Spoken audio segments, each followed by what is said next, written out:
টানা বর্ষণ ও জলাবদ্ধতার সময় ছোট ছোট কিছু অসাবধানতা মানুষের জীবনে বড় স্বাস্থ্য ঝুঁকির কারণ হতে পারে।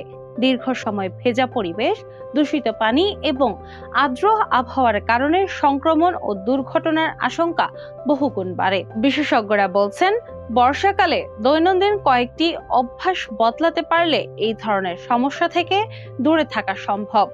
বৃষ্টিতে ভিজে দীর্ঘ সময় একই পোশাক পরে থাকলে শরীরের তাপমাত্রা কমে যায় এবং ছত্রাক সংক্রমণের ঝুঁকি বাড়ে। তাই বাসা বা কর্মস্থলে পৌঁছেই দ্রুত ভেজা কাপড় বদলে পরিষ্কার ও শুকনো পোশাক পরা অত্যন্ত জরুরি। রাস্তায় জমে থাকা পানি দেখতে পরিষ্কার মনে হলেও এতে ক্ষতিকর ব্যাকটেরিয়া এবং রাসায়নিক বর্জ্য থাকতে পারে। জলাবদ্ধতা এলাকায় খালি পায়ে না হেঁটে পায়ে কাটা বা সংক্রমণ এড়াতে সুরক্ষিত জুতা বা বুট ব্যবহার করা ভালো। বর্ষাকালে পানিবাহিত রোগের ঝুঁকি বাড়ে, বিধায় সবসময় ফোটানো বিশুদ্ধ পানি পান করা এবং বাইরের খোলা খাবার পরিহার করা উচিত। অনেকেই বৃষ্টিতে ভেজা জুতা বা মোজা না শুকিয়ে আবার ব্যবহার করেন, যা পায়ে দুর্গন্ধ ও ছত্রাকজনিত রোগ তৈরি করে।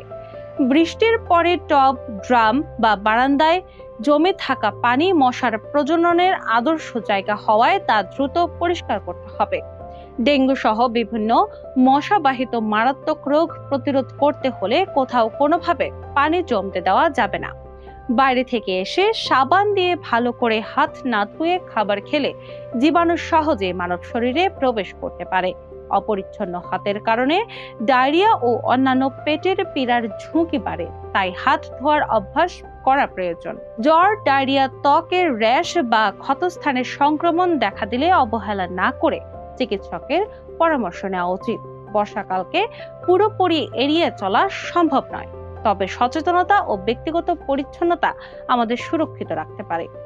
নিরাপদ অভ্যাস গড়ে তুললে এই মৌসুমের বেশিরভাগ জটিল স্বাস্থ্য ঝুঁকি থেকে নিজেকে ও পরিবারকে বাঁচানো সম্ভব।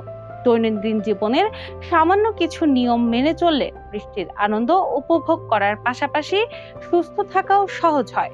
সর্বোপরি রোগাক্রান্ত হওয়ার পর চিকিৎসার চেয়ে আগে থেকে সতর্ক থাকাটাই বুদ্ধিমানের কাজ বলে বিশেষজ্ঞরা মনে করেন।